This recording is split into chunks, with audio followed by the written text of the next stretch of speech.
For Landmark Theaters, Rebecca, one of the things that really interests me about the position that they're in is that they're accustomed to playing day-and-date titles, even though they realize it's not always the, let's say, the best conditions for them to do so. But being a circuit focused on specialty and art house cinema, to remain competitive, it's something that they've had to adapt to over the years.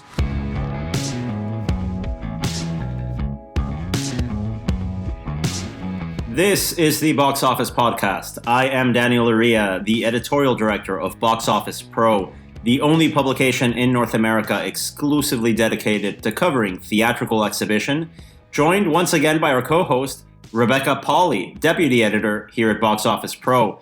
We have a packed episode today for this special holiday weekend here as the Thanksgiving break approaches, the first normal Thanksgiving break here at the box office for a while.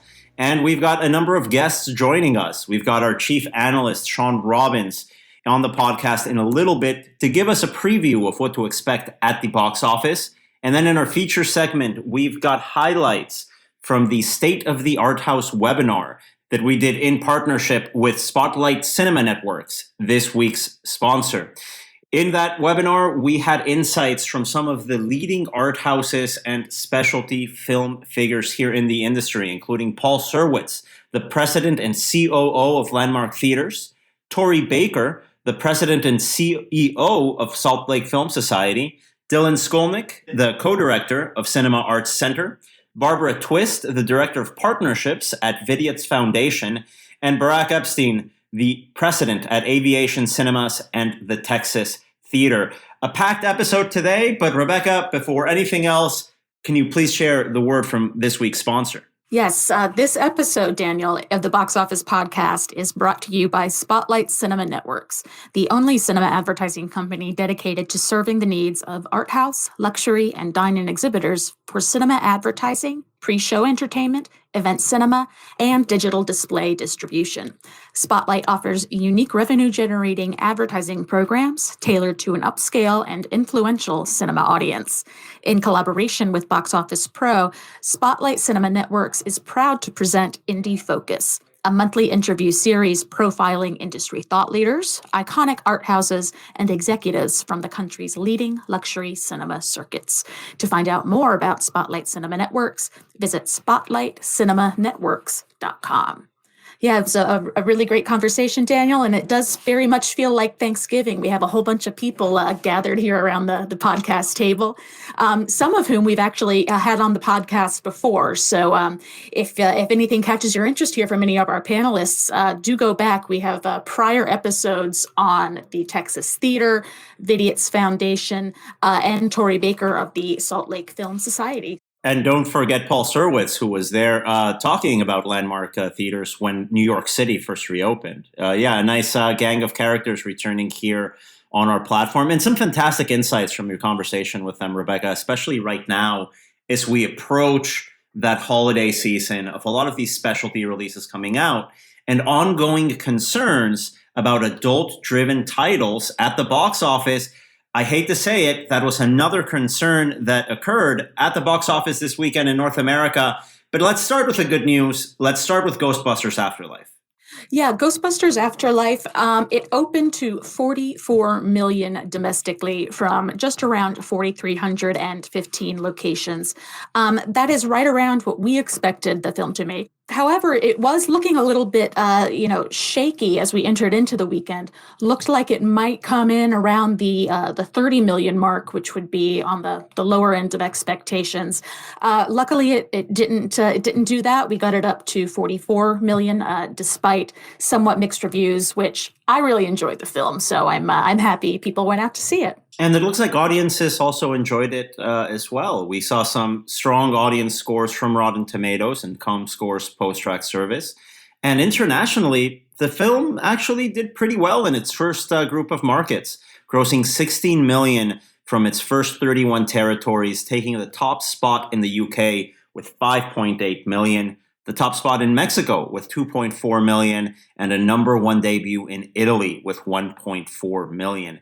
A nice little start for the movie. There are still some major markets on the horizon. We've got France and South Korea, where it opens on December 1st. Russia and Spain opening on December 2nd, and then later on in 2022, releases in Australia on New Year's Day and in Japan on February 4th. A good start. I know, Rebecca, you saw this title back at CinemaCon along with many other exhibitors. It also screened at Cine Europe, and you also spoke with the director, Jason Reitman. I did. That's from our Q4 issue. And it was a really interesting conversation, if only because Daniel, as you know, he is the son of director Ivan Reitman, who directed the original Ghostbusters. It was just really neat speaking to him about how he grew up in movie theaters, going to movie theaters with his dad, spending all day there. He really has a love of exhibition and a love of theaters, as evidenced by the fact that he and his father Ivan were actually at CinemaCon to introduce the film. The only filmmakers present at the entire event. I think it went a long way, and so did the film's theatrical release strategy, exclusive to theaters, a very solid $44 million here in North America. Great start as we head into next week.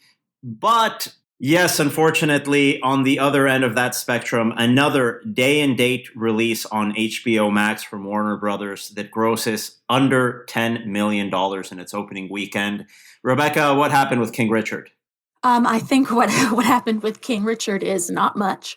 Despite having near perfect audience scores on CinemaScore, ComScore's PostTrack, and Rotten Tomatoes, it debuted to only $5.7 million from around 3,300 screens, coming in at fourth place under several holdovers. This makes it the eighth Warner Brothers and HBO Max simultaneous release to open under 10 million. These films that have gone day and date for Warner Brothers in large part have not had good subsequent weekends. So I think we're probably going to see this one drop a substantial bit, especially as we go into the Thanksgiving weekend, where we have a lot more competition for screens and for audiences. And competition that's exclusive to theaters. Very disappointing. But let's look at the audience that did show up to the movies, that just get some information on what might have happened here. A third of the audience for the opening weekend of King Richard was over the age of 50, which makes sense and I think would have happened in any case. The issue is not enough of them showed up. And I think that's why we ended with this $5.7 million opening weekend. That doesn't mean people didn't see it. That just means maybe a larger percent of that over 50 audience decided to see this at home on HBO Max. And if we decide to expand that look at the demographics, 55% of the audience was over the age of 35. So you have a perfect example here of a movie with an adult audience that is just completely derailed at the box office with its availability day and date on a streaming service. A very unfortunate result, I think, for this movie. And as you know, Rebecca, that second weekend, it just doesn't paint a pretty picture once we see the competition it has in the marketplace. In contrast to that, you have No Time to Die, which was released under theatrical exclusivity, remains theatrically exclusive even into its seventh week in the domestic market. Of course, it was released several weeks earlier in several major international markets, but now it has become the highest grossing Hollywood film of the pandemic with $733.9 million, surpassing F9, which up until this point was the highest worldwide grosser of the year. At this point, domestically, it has earned $154.5 million, again, creeping up on $580 million overseas. Daniel, you got to imagine that the theatrical exclusivity has a lot to do with why this film is maintaining such a good hold and has managed to surpass F9, another film with theatrical exclusivity. And both these titles, F9 and No Time to Die, were released by the same studio overseas, Universal, which has really been able to optimize that strategy of getting these movies to audiences around the world.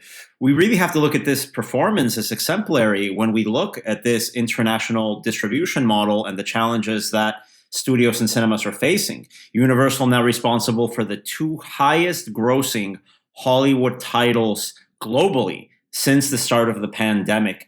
And building on that point, if we look at the splits of how much money these movies made outside of the United States and Canada, we're looking at 79% of the global gross for No Time to Die coming outside of North America, and 77% of the global gross of F9 coming outside of the North American market.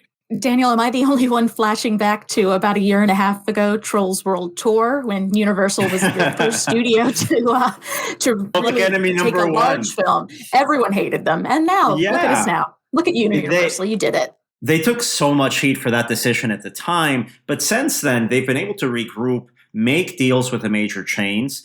And you just have to look back at the way they did their presentation at CinemaCon that we spoke about in detail, working alongside local cinemas of the talent from these movies and really putting movie theaters up front and center at the heart of their strategy. And it definitely looks like they're doing this internationally, even when domestically they've made decisions like putting Halloween Day and Date on Peacock that I think really just haven't worked out quite as well. Yeah, and that's something that actually comes up later in this episode in our State of the Arthouse webinar with Barak Epstein of the Texas Theater, talking about Universal's decisions to go day and date and to be flexible with their release models during the pandemic, really just helped them to get content.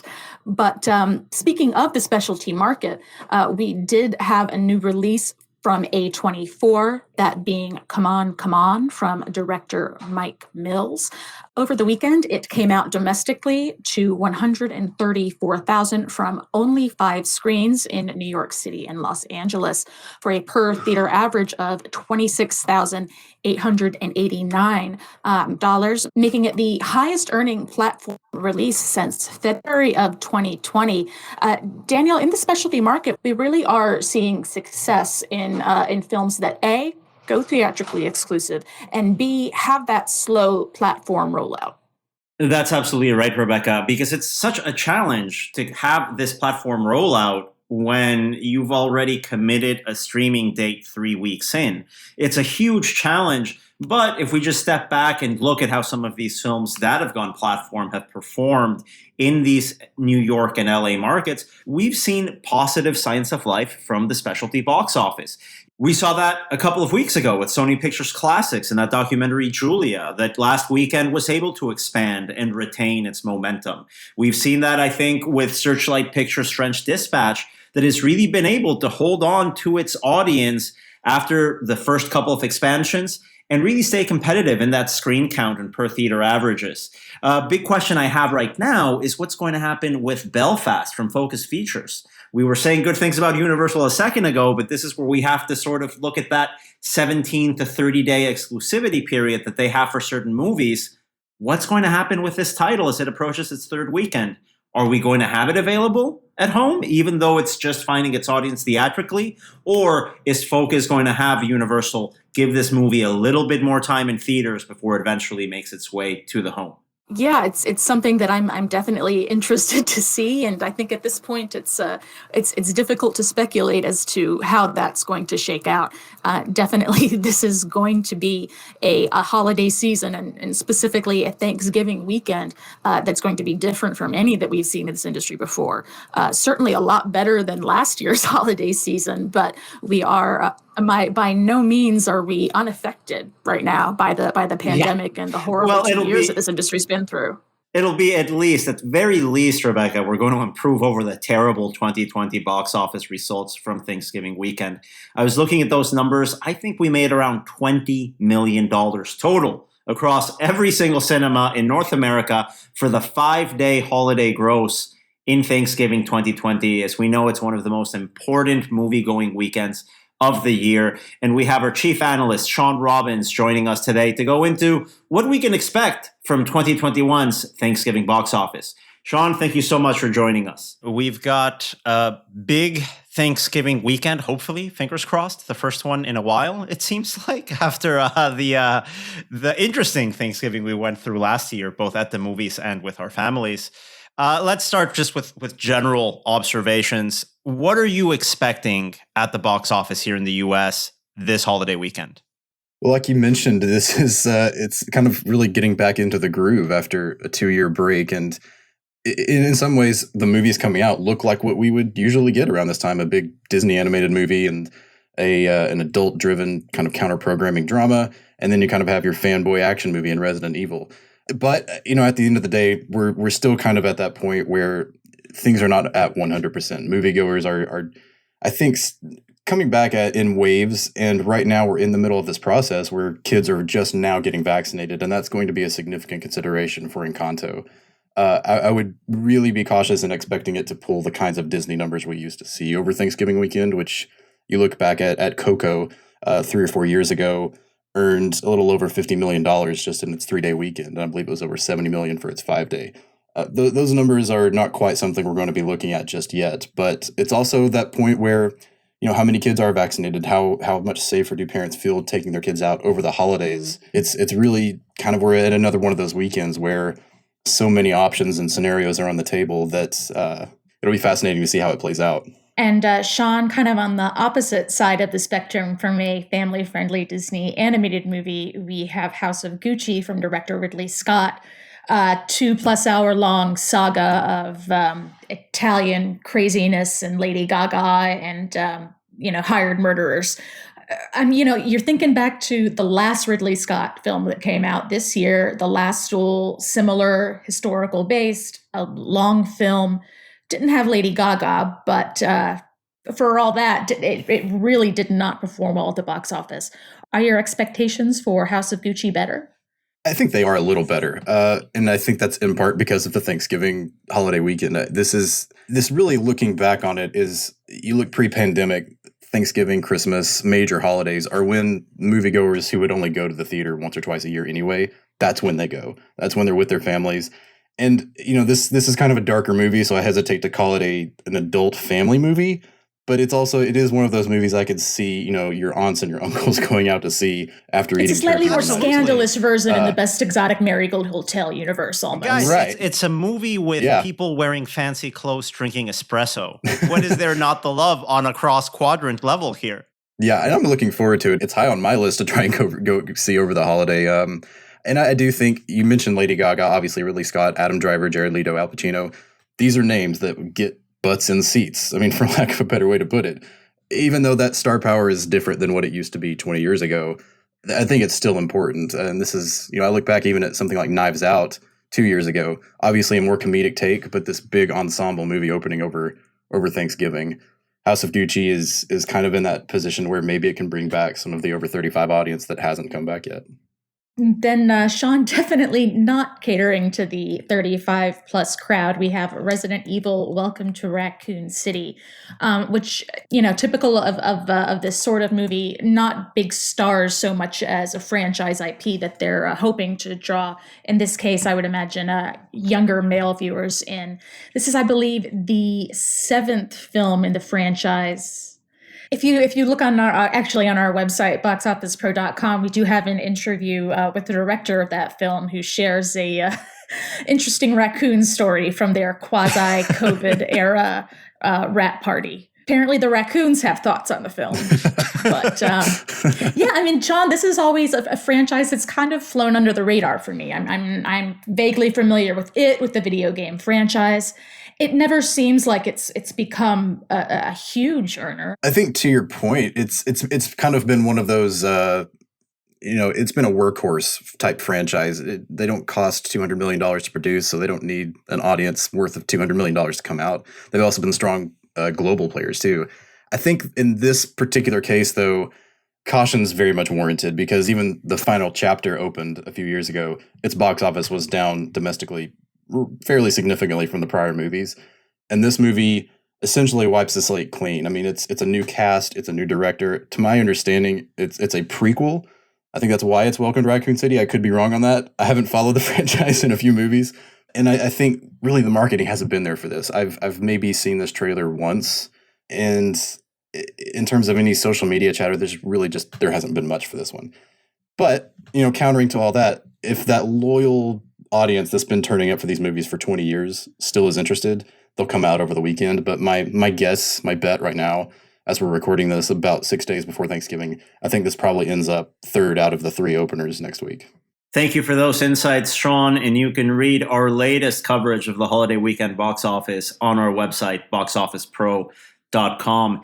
Now moving on to our feature segment, we've got some great quotes from the State of the Arthouse webinar that we did with our partners at Spotlight Cinema Networks a couple of weeks back. Rebecca, let's get right into it because we've got some interesting insights here. Yeah, Daniel. I mean, one of the real purposes of this webinar is that there had been obviously a lot of conversation from us and from the rest of the industry on a lot of different aspects of theatrical recovery, the timing of it, the pace of it, how our cinemas moving forward going to be affected by shortened windows. And really, those answers vary when you're talking about major chains versus smaller chains versus the art house specialty market. So we really wanted to dive into some of those topics with a specific focus on how the indie scene is doing right now. And one of the things that we talked about, and you'll hear now from Barak Epstein of the Texas Theater and Paul Serwitz, the president and COO of Landmark Theaters, is that the pace of recovery has really been delayed for the art house market. That recovery that we saw throughout the summer with big films coming out, those really weren't the sort of films that did well for the specialty theaters. So as it's been kind of a slow comeback throughout the summer and autumn of 2021, it was really interesting to hear from Barak and Paul about the pace of that recovery and about what films have been doing well for them. I think art house theaters are the ones that are being the most innovative during this time. Because they've done so many things to figure out how to engage their audiences in this past couple of years. So, us at the Texas Theater, we did a big renovation while we were closed. We built another theater so we could show more movies. And previously, most of what we do is kind of, we call it, event-based cinema. And when we say event-based cinema, it's not just playing the Nick Cave movie, which we like to play, but we would have something live happening. So it's a live performance, a live speech, somebody from the movie. So what's been really popular for us for recently is a lot of these people who are coming around touring with their films, often with appearances at conventions and whatnot and other sorts of tours. We get those people to come to the Texas Theater and show a movie. So just really recently, we had Malcolm McDowell here for a 50th anniversary screening of Clockwork Orange. Oh, nice. 700 people come to that. Just 2 days ago, we showed Twin Peaks Fire Walk with Me. We had Sheryl Lee and Sherilyn Fenn and Harry Goaz. Sold out crowd for that. So when we bring in the people to see the films that they want to see with the people talking with after them, that's really our signature thing and what we go with. But now that we have this second screen, we do that in conjunction with playing mainstream films, which we used to not be able to do because we couldn't do runs of them. So now we're starting that. The one that's done the best for us has been Green Knight as just a regular first-run movie. And we were able to tie that in with some local ties. Filmmaker David Lowery lives in Dallas. So even though it wasn't shot here, people wanted to see it around here. People wanted to see it everywhere, but it did help us a bit. Well, Paul, with Landmark, obviously, there's a mix of, from biggest budget to smallest budget. You're not just beholden to one type of film. So across the spectrum there, what have you seen audiences come back to a movie theater for the first time in a year to see? Right. Well, first of all, I'll second what Barak said. We've tried to tap into Q&As and personal appearances, introductions as much as possible. And that's been a big driver to get a lot of people back into theaters. It's helped smaller movies that otherwise didn't have a great theatrical life. But I think that's those kinds of special events and personal appearances really do help drive some audiences back because it's something out of the ordinary and you can't get it at home and you can't get it in general at movie theaters. So that's been a big piece for us, and we continue to pursue that as much as we can to help be part of that restart of the business. For us, we are a hybrid circuit, although we lean heavily to the specialty side. It's been sort of like two windows. The commercial mainstream side really started to bounce back in April and certainly with Memorial Day and through the summer, but not being the most fertile ground for specialty in the summer quarter. It was a struggle on that side, and the core art houses really struggled for a while, even though there was volume of content. So much of it was playing day and date that it certainly undermined the theatrical runs. But there's been a slow incremental increase. And, obviously of late, French Dispatch has been the big breakthrough title. It's exactly what we needed and hoped it would be to sort of break the ice for the specialty side and those audiences, much the way Godzilla did 7 months ago. Admittedly, the bar's been low. It's taken a longer period of time for the older adult art specialty audience to really start coming back in any significant numbers. But pictures like Green Knight that Barak mentioned, Roadrunner was certainly the high point of the summer for us. That was certainly the indie release that had the most traction.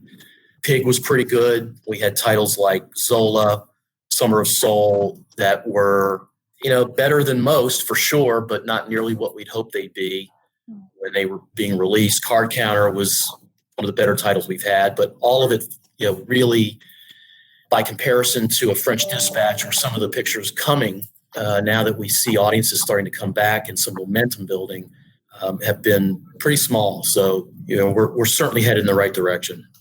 And those are some great insights from Barak and Paul on some of the challenges, some of the opportunities that are facing specialty exhibition in the weeks and months ahead. For Landmark Theaters, Rebecca, one of the things that really interests me about the position that they're in is that they're accustomed to playing day and date titles, even though they realize it's not always the, let's say, the best conditions for them to do so. But being a circuit focused on specialty and art house cinema to remain competitive and keep on engaging with those audiences, it's something that they've had to adapt to over the years. So I wanted to bring in some of those insights from Paul Serwitz over at Landmark on the topic, and a couple of additional comments from Dylan Skolnick from the Cinema Arts Center. Dylan also does programming for other art house cinemas, and his perspective as a programmer, I think, is very relevant here as well. I don't think it would have ever been any exhibitor's choice, big or small, to see windows getting shortened, much less day and date availability, and it has compromised theatrical business. There's no question about it. However, the reality is it's here to stay, and streaming is the 800-pound gorilla, and COVID, just amplified that exponentially. At-home consumption, obviously has become a much bigger thing, and even post-COVID, it remains that, and the volume and quality of the content that's available at home is a real challenge. So Landmark, we just felt like it had to be embraced in order to meet that challenge and work with it as best we could, and hope really that distributors, certainly beyond the streamers themselves, see that ultimately a theatrical window is the most valuable pathway for a film's lifeline. And I think we've seen examples of that over the last 6 months, both on the mainstream side and on the specialty side. And where it goes from here, I don't know, but we've certainly embraced the streamers and the day and date situation to an extent. There's too much good content not to play theatrically, and try to tap into that audience that, still will get out of the home and go see a movie, a film in a theater instead of in their living room. This has sort of been going on somewhat for a while. I mean, art houses actually were earlier in booking films that were VOD or streaming, taking some Netflix titles long before the pandemic. So this is something we've been kind of wrestling with and dealing with for a while. I mean, it clearly, is not good for us when it's day and date. It would be great if we could have long windows back again, but that's gone. So it's just a matter of, picking and choosing, I think, for theaters, especially, with the streaming services. Now they're putting out more titles. It's, choosing which ones work for us and which ones don't, and being really selective about that. Of course, some of these streaming releases, also it's important to remember, are so minimal that they barely qualify as an actual theatrical release. As you mentioned, I work with a number of theaters around the country, including several in Oklahoma. And there have been a number of titles where the streamers just decided that Oklahoma was not part of a theatrical release in the United States. But that's because, they're trying to have a theatrical release without, at the tiniest possible level, probably just to say that they got it, and partly to kind of assuage the egos of whatever filmmaker was involved, that, your film got a theatrical release. Yeah, one of those films that didn't play in Oklahoma was, for example, Coda. That was a We certainly asked for it. Won a huge award at Sundance. It was like the biggest Sundance acquisition. Yeah, it wasn't. I forgot the exact term they used. They just create new terms. This one was like it's just not a essential market or something like that. I mean, I've never been to Oklahoma, but on behalf of people who live in Oklahoma, I don't think Coda played in Dallas either, or if it did, it played like in a four wall in suburbs. Like it wasn't really released. I mean, Paul, Apple was not. They had a very limited outlook on what they wanted to get done theatrically on Coda, and they've been less proactive theatrically than Amazon, Netflix. And, the fact of the matter is you've got several titles over the next, couple of months that have lofty award aspirations from those key streamers, Netflix and Amazon, high quality films that will have a very short truncated window, but they want to have some kind of theatrical presence. It helps their publicity. It helps press. It obviously deals with the filmmakers. But the fact of the matter is Netflix and Amazon, as examples, are attracting, top shelf, incredible filmmakers like Jane Campion and Power of the Dog from Netflix. And, they've got Netflix also has Don't Look Up from Adam McKay, and Amazon's got Tender Bar from George Clooney, and Sorkin being the Ricardos. These are all major movies, high quality films that have big award aspirations. Yeah, Daniel, when movies from streamers like Netflix, like Amazon, do have those awards aspirations, something really interesting came up in this conversation, specifically with Tori Baker of the Salt Lake Film Society and Barbara Twist of the Vidiots Foundation, speaking about the value proposition that Arthouse cinemas bring to the table and how it goes beyond just the fact that people come to see the specialty movie maybe at an Arthouse theater. It speaks to the cultural cachet and the influence really that an Arthouse cinema has in their community to really make this audience aware of some of the films that are coming out that otherwise might just completely pass them by. When it comes to this topic, I really think that what's important and what's definitely different about the art houses is that it's about the value proposition and what we're providing as an art house. And I really find the vernacular interesting because streaming is such a great visual to what is really happening with what people like to say is content out in the world. And I really dislike using the word content surrounding film. No. Yeah, because content's anything from my daughter's 5-second TikTok all the way up through YouTube videos to a movie now, right? And it's really incumbent upon us in the art house industry to differentiate what is worthy of time. And if I had any concern about streaming and why I think that's such an interesting visual is because it really is this rapid stream. I mean, I'm from the mountains. You see these spring streams come down and they're just rolling. And you can dip your hands in and you may or may not get something that's worthy of your time. And then there's the rare things that maybe rise to the top, but that's happening less and less. There's not really a zeitgeist happening around one particular film. And that doesn't mean the industry can't kind of go and try and find their avenue for their award or whatnot. But the reality is Netflix, even when they're trying to get an award, they still just want to promote the next and the next and the next. Yeah. And it's about quantity and not quality. And where art houses can differentiate themselves in that universe in the future, whether it's a digital screen or whether it's their bricks and mortar screen, is that we're the curators. We know what the artists are making. We're bringing the artists to talk to you about this art form, about the movies, about film, about storytelling that happens within that 2-hour time frame, not some sort of extended thing where I can turn it on, turn it off. So I think that that's the real important sort of value proposition that we offer regardless of the title. And the more that we curate, the more people trust us, and everybody wants to get off the couch at some point.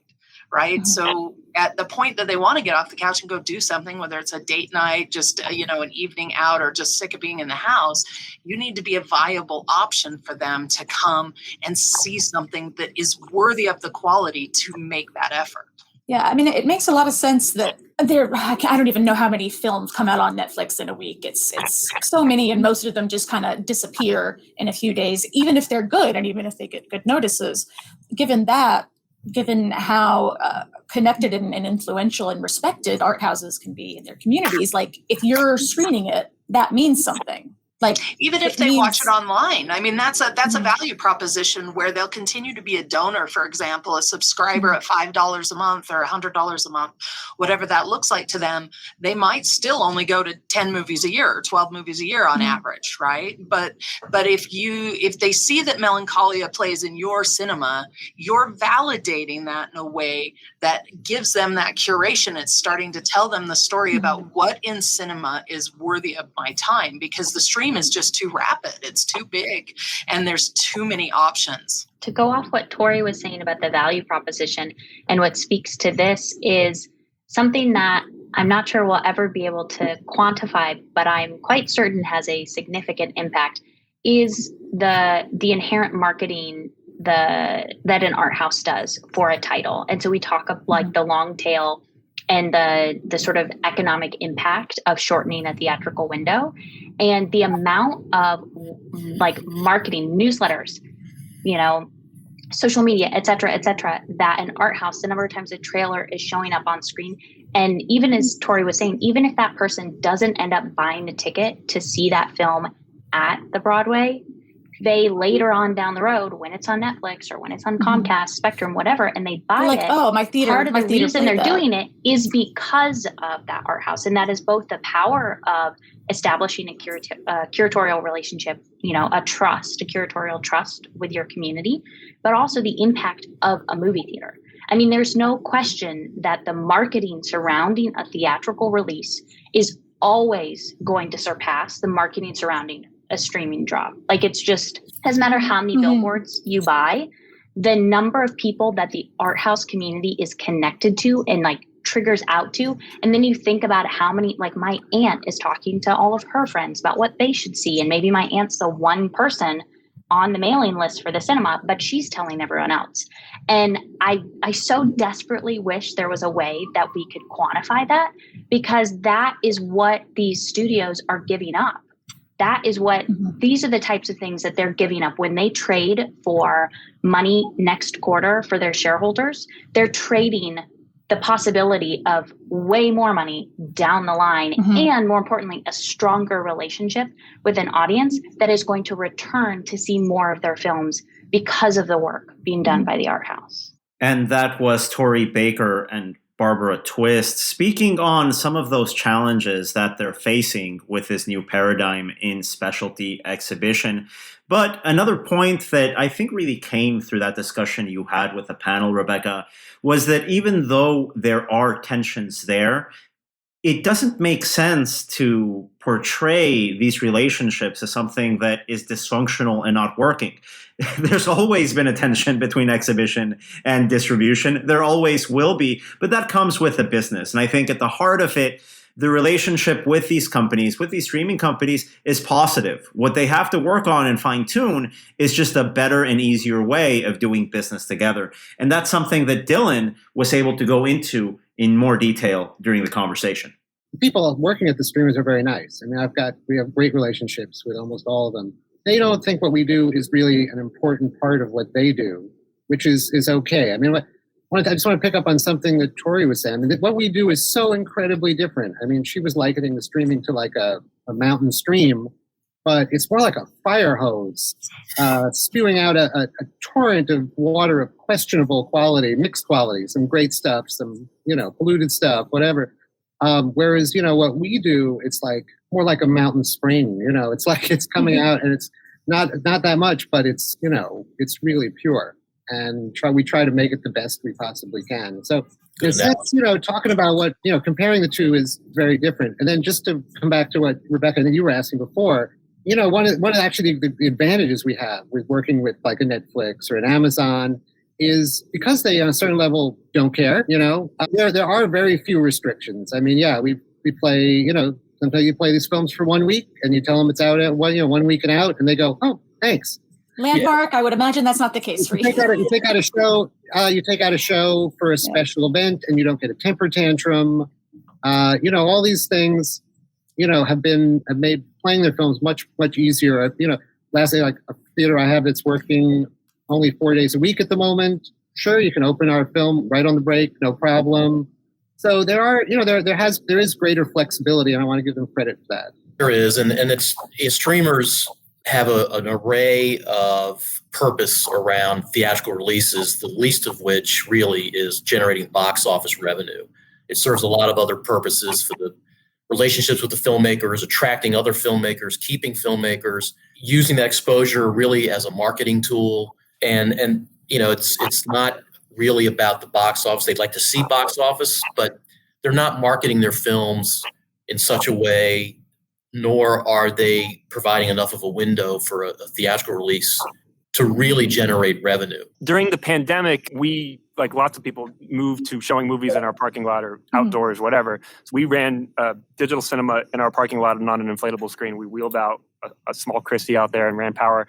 And what that let us do, because we were doing DCP, was I started talking to studios that I'd never talked to before, namely like Universal and Focus. I'd never booked a Universal or Focus movie non-repertory before, ever. And because they were releasing movies with windows and even whatever, they had a lot of movies that came out last year. I looked at them and I started talking to them, and I pretty much played all the Universal Focus movies in our parking lot. Like, I mean, we like you guys were saying, flexibility on the break. I mean, we played Promising Young Woman just like one show. And they're like, good. And Nice. But then I kept playing it because we kept selling out. So we ended up making like, I don't know, $5,000 on it just on like a handful of shows, which wasn't bad during the world being ended. But then we started playing, once we opened inside, we started playing more Universal and Focus movies inside. So that basically started a whole new relationship for our theater on those kinds of movies. And now, we played Halloween, we played Candyman, we played Card Reader, played Last Night in Soho.